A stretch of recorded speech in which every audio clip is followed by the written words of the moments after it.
اللہ اکبر. تو کہا ہم اس کی معیشت کو تنگ کر دیتے ہیں. یہ وہ بد نصیب ہے، وہ بدبخت ہے جو اللہ کی آیتوں کا انکار کرتا ہے. وَنَحْشُرُهُ يَوْمَ الْقِيَامَةِ أَعْمَى، اور قیامت کے دن اس کو نابینا اٹھایا جائے گا، اس کی آنکھوں میں روشنی نہیں ہوگی. اللہ اکبر. یہاں بھی مفسرین نے بات کی ہے کہ نامہ اعمال تو وہ کھولیں گے اور اس میں اپنے اعمال بد پڑیں گے، تو پھر نابینا کیسے ہوں گے؟ تو اس کا ایک جواب یہ دیا انہوں نے کہ عمل حجت ہوں گے. یعنی آج چمک چمک کے باتیں کرتے ہیں، اپنے کفر پہ اور اپنے عصیان پہ اور اپنے گناہوں پہ دلیلیں گھڑتے ہیں. ایک آپ بے نمازی سے پوچھ لیں تو وہ بھی کوئی دلیل دے دے گا. آپ ایک شرابی سے پوچھیں تو وہ بھی کوئی بات کرے گا، آگے سے آپ کو چپ کرا دے گا. اور کچھ نہیں ہوگا تو داڑھی کا تانا دے دے گا، امامے کا تانا دے دے گا. لیکن یہ دلیلیں اس دنیا پہ چلتی ہیں. بڑے شعلہ نوا خطیب ہوتے ہیں، لیکن جب جج کے سامنے جاتے ہیں تو پبلتیاں بند ہو جاتی ہیں. تو اللہ تعالیٰ جل شانہ کے حضور جب پیش ہوں گے تو اس وقت دلیلیں مٹ جائیں گی. عمل حجہ ایک معنی یہ کیا گیا، لیکن یہ معنی بھی کیا جا سکتا ہے کہ انہیں چند لمحوں کے لیے بینائی دی جائے گی جس سے اپنا نامہ اعمال پڑھ سکیں گے، اور وہ ان کی توقیر کے لیے نہیں، ان کو رسوا کرنے کے لیے ہوگا، تاکہ وہ اپنے نامہ اعمال کی بدیاں پڑھیں اور دیکھیں کہ وہ کیا کیا کرتوتیں کرتے رہے اور کیا کیا جو ہے وہ گل کھلاتے رہے، اور اس سے مزید شرمسار ہوں اور پھر آنکھوں کی بینائی اچک لی جائے گی. اللہ اکبر. تو کہا یہ وہ بد نصیب لوگ ہیں جنہوں نے دنیا کے اوپر اللہ کے ذکر سے رخ پھیرا، اللہ کی یاد سے منہ موڑا. اللہ تعالیٰ ارشاد فرمائے قال رب لما حشرتنی اعمی. تو وہ بندہ کہے گا جس کی آنکھوں کی بینائی اچک لی جائے گی کہ مالک مجھے تو موٹی موٹی آنکھیں دی گئی تھی، میری آنکھوں پہ تو شاعروں نے غزلیں لکھی، میری آنکھوں پہ تو قصیدے کہے گئے، میری آنکھوں کو کبھی جیل کہا گیا، میری آنکھوں کو کبھی نرگس کہا گیا، کبھی چشم آہو سے میری آنکھ کا تذکرہ ہوتا تھا، لیکن آج یہ آنکھیں بے نور کیوں ہو گئی؟ تو آواز آئے گی اللہ اکبر. قال رب لما حشرتنی اعمی، کہے گا مالک مجھے اندھا کیوں کر دیا گیا؟ وقد کنت بصیرا، میں تو انکھیارا تھا، میں تو بینا تھا. آواز آئے گی قال کذالک اتتک آیاتنا، تیرے طرف ہماری نشانی آئی تھی، ہماری آیتیں آئی تھی. فنسیتہا، کتنا متکبر تھا تو نے میری نشانیوں کو، میری آیتوں کو بھلا دیا. تو نے کبھی آنکھ بھر کے بھی نہیں دیکھا کہ قرآن کیا کہتا ہے، تو نے کبھی پرواہ نہیں کی. اتنا مغرور ہو گیا، تجھے اتنا نشہ چڑھ گیا دنیا کا، تجھے دنیا کی جو ہے وہ اتنی لذت ملنے لگی کہ تو حقارت کی نظر سے گزر جاتا تھا جہاں قرآن کی تلاوت ہوتی تھی اور تجھے قرآن میسر نہیں تھا. تو نے قرآن کی آیتوں کا انکار کیا، تو تمرد اور سرکشی میں مبتلا ہو گیا اور تو کفر و عصیان میں مبتلا ہو گیا. آج جو ہے وہ تیرے ساتھ بھی یہی سلوک کیا جائے گا. وَكَذَلِكَ الْيَوْمَ تُنْسَى، آج تجھے بھی فراموش کر دیا جائے گا، جہنم میں ڈال دیا جائے گا. پھر وہ چیخے گا، چلائے گا، 70 سال تو اس کو کوئی جواب ہی نہیں دے گا. 70 سال کے بعد اس کی پکار پہ داروغہ جہنم جھڑکتے ہوئے کہے گا کیا ماجرا ہے؟ تو وہ کہے گا ہائے پیاس سے مر رہا ہوں. ایسی جگہ ڈال دیا جائے گا 70 سال کوئی فریاد ہی نہیں سنائے گا، اسے بھلا دیا جائے گا، فراموش کر دیا جائے گا. اللہ اکبر. پھر سے مائے حمیم کھولتا ہوا پانی دیا جائے گا، اور کھولتا ہوا پانی جب پیے گا تو چہرے کی کھال ادڑ کے اس کے اندر گر پڑے گی. اب پانی گرم ہو تو آپ پیچھے کر دیتے ہیں کہ میں نہیں یہ پیوں گا، لیکن اس دن پینا پڑے گا. تو اس سے انتڑیاں کٹ کٹ کے گریں گی اور بار بار اس عذاب سے اس کو گزرنا پڑے گا. اللہ اکبر. وَكَذَلِكَ نَجْزِي مَنْ أَسْرَفَ، فرمایا اسی طرح ہم اس شخص کو سزا دیں گے جو حد سے تجاوز کرتا ہے، جو اللہ کے حکموں کو توڑتا ہے. وَلَمْ يُؤْمِنْ بِآيَاتِ رَبِّهِ، اور اپنے رب کی آیتوں پر ایمان نہیں لاتا. یہ بات بیان کرنے کے بعد فرمایا وَلَعَذَابُ الْآخِرَةِ أَشَدُّ وَأَبْقَىٰ، آخرت کا عذاب بڑا سخت ہے اور دائمی ہے، ختم نہیں ہوگا. وقت سمٹ گیا، میں مضمون آگے لے جانا چاہتا تھا. اللہ تعالیٰ ارشاد فرماتا ہے، درمیان میں آیات چھوڑ رہا ہوں، وَلَا تَمُدَّنَّ عَيْنَيْكَ إِلَىٰ مَا مَتَّعْنَا بِهِ أَزْوَاجًا مِّنْهُمْ زَهْرَةَ الْحَيَاةِ الدُّنْيَا. ارشاد فرمایا کہ آپ مشتاق نگاہوں سے نہ دیکھیے ان چیزوں کی طرف جن سے ہم نے لطف اندوز کیا ہے کافروں کو. کافروں کو حور و قصور دیے، محلات دیے. اقبال نے کہا تھا کہ افرنگ کا ہر کوچہ ہے فردوس کی مانند. تو یہ زندگی ان کو دی، لیکن اس زندگی کے باوجود، عالی نسب محلات کے باوجود، اس کے باسی اجڑے ہوئے. ان کی زندگی کے اندر کوئی حرارت ہے ہی نہیں. تو یہ ظاہری چمک ہے. میں ایک لمبی مسافت سے تھکا ہوا تھا، میرے کان میں آ کر کسی نے سرگوشی کی کہ اگر آپ چاہیں تو ہم آپ کو وہاں لے چلیں جہاں علامہ اقبال نے اپنی زندگی کا ایک وقت گزارا ہے. میں چونک گیا اور مخاطب ہوا تو میں نے کہا کہ میرے میزبان کا تقاضا ہے کہ آپ رات میرے پاس رکیں. مجھے 18 دن ہو گئے لیکن میں ایک رات بھی ان کے پاس رکنا مشکل ہے میرے لیے. سفر میں رہا ہوں اور آج میں نے ان سے وعدہ کیا تھا کہ آج رات میں آپ کے ہاں رکوں گا، بیٹھیں گے، باتیں کریں گے اور صبح میں نے 11 بجے چلے جانا ہے. تو وہ کہنے لگا کہ اگر، میں نے کہا کہ میری بھی آرزو ہے لیکن اگر آپ میرے میزبان سے اجازت لے لیں. میں نہیں کہوں گا، آپ کہہ لیں.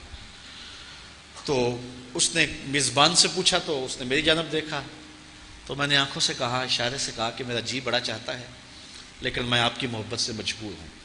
اس نے کہا جی 200 کلومیٹر ادھر جانا پڑے گا اور پھر اس شہر سے 200 کلومیٹر میرا گھر ہے، تو یہ 400 کلومیٹر آپ کو فاصلہ پڑ جائے گا اور صبح صبح آپ نے نکلنا بھی، اور 8 گھنٹے کی محفل میں آپ مسلسل اب بیٹھے ہیں. میں نے کہا میں تھکن گوارا کر لوں گا، مجھے شوق ہے اس جگہ کو دیکھنے کا جہاں اقبال بیٹھ کے جو ہے وہ محبت کے گیت گاتے رہے، اور جس جگہ کو اقبال نے مغرب کی پرسکون جگہ کہا ہے. تو وہ کہنے لگے ہاں وہاں 120 سال کی زندگیاں لوگوں کی ہیں. تو میں سفر کرتا ہوا ہائیڈل برگ میں پہنچا اور وہاں میں جہاں علامہ اقبال کی رہائش گاہ تھی اس کو دیکھا، زیارت کی اور اقبال کی یادیں تازہ ہوتی رہیں. رات کا پچھلا پہر تھا اور بارش برس رہی تھی اور مغرب کی ٹھنڈی ہوائیں وہاں ٹھہرنے نہیں دیتی تھی، لیکن میرا جذبہ مجھے روکتا تھا کہ میں یہاں کچھ دیر کے لیے رکوں. تو میں دریا کنارے کھڑا ہو گیا اور بارش برس رہی تھی. تو وہ مجھے بتا رہے تھے کہ یہ پرسکون جگہ ہے.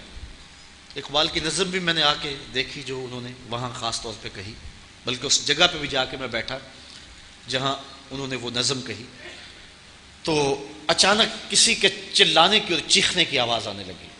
تو رات کا موقع تھا، اندھیرا چھایا تھا اور درختوں کے گھنے سائے تھے اور دیار غیر تھا اور ہم صرف 3 لوگ تھے اور ہر طرف ہو کا عالم تھا، سناٹا تھا. تو جب چیخوں کی آواز آئی اور میں ڈر گیا، میرا دل لرز گیا. تو میرے دوست جو ہیں وہ بالکل اپنی اصلی حالت میں رہے. تو میں نے کہا یہ کیا ہوا؟ تو وہ کہنے لگے دریا کے کنارے کنارے یہ کوئی بندہ چیخ رہا ہے، رو رہا ہے. میں نے کہا اسے کیا ہوا؟ وہ ہنس کے کہنے لگے یہ روز ہی ہوتا ہے. میں نے کہا کیوں؟ کہنے لگے یہ زندگی کے اکتائے ہوئے لوگ ہیں. تو میں نے کہا کہ جو سب سے پرسکون ہیں پچھلی رات کے اندھیرے میں وہ چیخیں مار کے رو رہے ہیں اور انہیں سکون نہیں ملتا، اور محمد عربی کی دہلیز کے جو نوکر ہیں وہ سحری کے وقت مصلے پہ جب اللہ اللہ کرتے ہیں اور ان کی آنکھوں سے آنسو ڈلتے ہیں تو وہ غریب ہونے کے باوجود وہ سکون انہیں ملتا ہے کہ جو ان لوگوں کو یہاں میسر نہیں ہے. تو کافروں کی جو زندگی ہے اور ان کے محلات جو ہیں یہ دیکھنے سے لگتا ہے کہ بہت اچھے ہیں، لیکن ان کے اندر اجڑے ہوئے ہیں اور ان کے باطن میں کچھ بھی نہیں ہے. چونکہ روحانی خلا ہونے کی وجہ سے انہیں سکون کی دولت ہی میسر نہیں ہے. تو اللہ تعالیٰ ارشاد فرماتا ہے اے سامع، اے مخاطب، ان لوگوں کی زندگی کا حسن اور ان کی ظاہری چکا چوند اور ان کے محلات کے اوپر لگے ہوئے کمکمے اور ان کی جو ہے وہ خوبصورت گلیاں اور بازار اور زندگی کا جمال اور یہ چھلکتے ہوئے جام اور یہ مہوشوں کا ہجوم جو کچھ تم دیکھ رہے ہو، مت تیرا دل ادھر آ جائے کہ یہ بہت اچھا ہے. اللہ تعالیٰ ارشاد فرماتا ہے ایسا نہیں ہے، یہ ہم نے اس لیے ان کو یہ دیا ہے لنفتنہم فیہ، کہ ہم ان کو اس فتنے میں مبتلا کریں.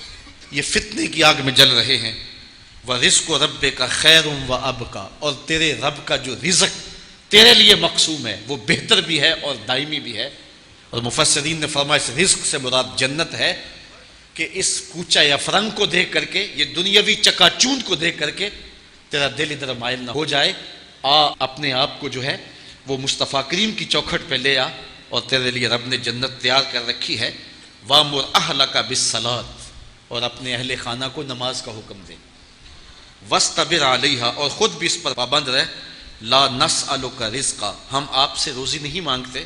نَحْنُ نَرْزُقُكَ، ہم آپ کو روزی دیتے ہیں. وَالْعَاقِبَةُ لِلتَّقْوَىٰ، اچھا انجام پرہیزگاروں کا ہی ہے. یہاں بہت کچھ لکھا مفسرین نے، لیکن ایک بات مجھے بہت اچھی لگی.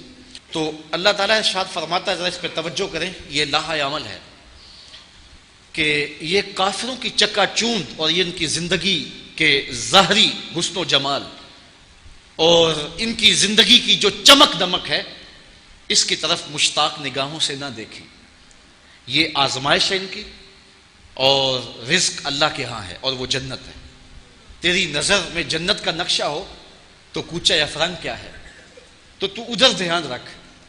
اب آگے فرمایا وَأْمُرْ أَهْلَكَ بِالصَّلَاةِ، اور اپنی اولاد کو نماز کا حکم دے اور خود بھی اس پہ پابند رہے. تو یہاں ایک مفسر نے بڑی خوبصورت بات کہہ دی. اس نے کہا کہ جب دنیاوی چکا چوند کی طرف نظر بڑھنے لگے تو اس وقت نماز پڑھنے لگ جاؤ، تو دل رب کی طرف لگ جائے گا اور وہ منظر نگاہوں سے ہٹ جائے گا. تو آج کے زمانے میں ہر شخص اس ظاہری چکا چوند کی طرف بڑھ رہا ہے. ہر نوجوان ہاتھ میں یہ آرزو لیے کھڑا ہے کہ میں اڑ کے یورپ چلا جاؤں اور میں دنیا کی رنگینیوں میں کھو جاؤں. آج ماں باپ بھی دعائیں مانگتے ہیں ہمارے پاس کثرت کے ساتھ. لوگ اس لیے دعائیں کروانے آتے ہیں کہ بچے کا ویزا لگ جائے اور وہ بیرون ملک چلا جائے. لیکن میں ایک ماں کی کہانی بھی سناتا ہوں کہ اس نے اپنے بیٹے کو میرے پاس 2 مہینے کے لیے بھیجا کہ مجبور کر دیا ہے اس کو بیرون ملک جانے کے لیے. میں ڈرتی ہوں کہ اس کی نظر وہاں بھٹک نہ جائے اور وہاں آوارہ نہ ہو جائے. تو 2 ماہ آپ اپنے پاس اسے رکھیں. اگر آپ مجھے گارنٹی دیں کہ یہ بچہ وہاں جا کر کے دین سے گرفت کمزور نہیں کرے گا تو پھر میں اس کو یورپ بھیجنے کی اجازت دیتی ہوں، ورنہ میں اپنے بیٹے کو نہیں جانے دوں گی. تو وہ 2 ماہ میرے ساتھ رہا. تو میں نے اس کی ماں کو کہا کہ میں ضمانت تو نہیں دے سکتا، لیکن مجھے امید ہے کہ اس کے سینے میں قرآن کا نور اتر گیا ہے. تو وہ لڑکا چلا گیا اور وہاں کچھ عرصہ اس نے گزارا، لیکن وہ خود ہی بھاگ آیا. کہنے لگا یہاں دل نہیں لگ رہا. اور پھر وہ یہاں آ کر اس نے کاروبار کیا. اللہ تعالیٰ نے اس کو اس کاروبار میں عزت عطا کر دی.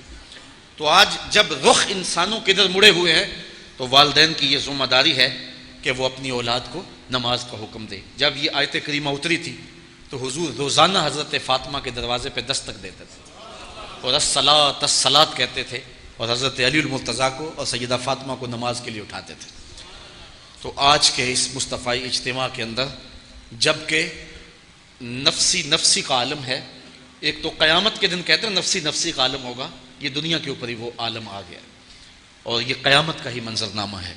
اور انسانوں کی نظریں بھٹک رہی ہیں اور خیال بہک رہے ہیں، سوچوں کے رخ کسی اور سمت مڑ رہے ہیں. آؤ اپنی سوچوں کے رخ گنبد خضرا کے مکین کی طرف موڑیں. میں ایک بات کہا کرتا ہوں کہ سویر شام سفر میں ہوتا ہوں تو گاڑیوں کے پیچھے بڑے عجیب جملے لکھے ہوتے ہیں. کوئی شرما دیتے ہیں، کوئی جملے پریشان کر دیتے ہیں، کچھ دکھی کر دیتے ہیں. لیکن ایک جملہ ایسا ہے جو میں پڑھتا ہوں تو میں اپنے ساتھیوں کو کہتا ہوں کہ یہ دیکھو کیا لکھا ہے. لکھا ہوتا ہے صنم بے وفا. تو میں کہتا ہوں اب روتے پھرتے ہیں نا، یہ احتجاجی مظاہرہ ہے. یہ تحریری احتجاج کر رہے ہیں کہ میرے یار نے مجھ سے بے وفائی کر دی، کوئی راستے میں چھوڑ گیا، کوئی کسی موقع پہ چھوڑ گیا. میں نے کہا ان نے دوستی اس سے لگائی جس نے بے وفائی کر دی. آؤ میں تمہیں ایک در کا پتہ بتاؤں، جو ہاتھ پکڑتا ہے تو حشر میں نہیں چھوڑتا، پھر حشر میں بھی وہ ہاتھ نہیں چھوڑتا. تو اپنے دل کا رشتہ اس آقا سے جوڑ لو. آؤ اقبال کے سارے کلام کو نچوڑیں اور رس نکالیں اور دیکھیں کیا نکلتا ہے. کی محمد سے وفا تو نے تو ہم تیرے ہیں، یہ جہاں چیز ہے کیا لوح و قلم تیرے